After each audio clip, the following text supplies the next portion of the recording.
Сәлем достар, балабақша каналына қош келдіңдер. Достар, бүгін сендермен көліктердің атауын атап үйренетін боламыз.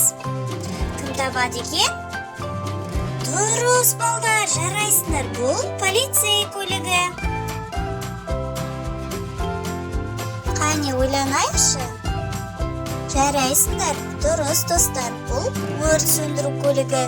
Өрт сөндіру көлігі өрт шыққан жерге барып, өртті сөндіреді. Достар, бұл тікұшақ. Тікұшақ жедел шұғыл көмек керек жерлерге ұшып барып, көмектеседі. Қане достар, ойланайық. Жарайсыңдар, бұл жедел жәрдем көлігі.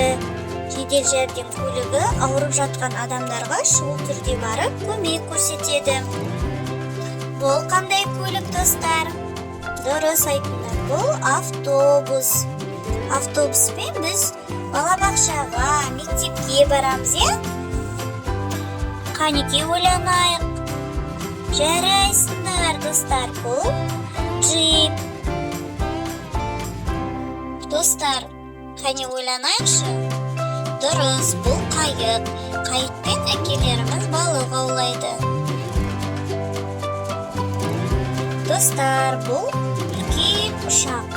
Ұшаққа отырып алып, бүкіл әлемді шарлауға болады. Достар, бұл қандай көлік болды екен? Жарайсыңдар, бұл экскаватор. Экскаватор жерді қазып, құрылысшыларға көмек береді. Достар, бұл қандай көлік болды екен? Жарайсыңдар, бұл трактор. Трактормен ауыл шаруашылығында көп шаруаны атқарады.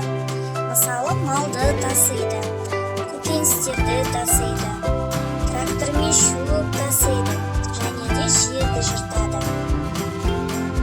Достар, бұл үлкен көліктің атауы комбайн. Комбайнмен бидайды орады. Қане досым, ойлан. Жарайсың, бұл пойыз. Пойызбен алыс қалаларға баруға болады. Жарайсыңдар достарым. Келесі кездескенше сау болыңдар.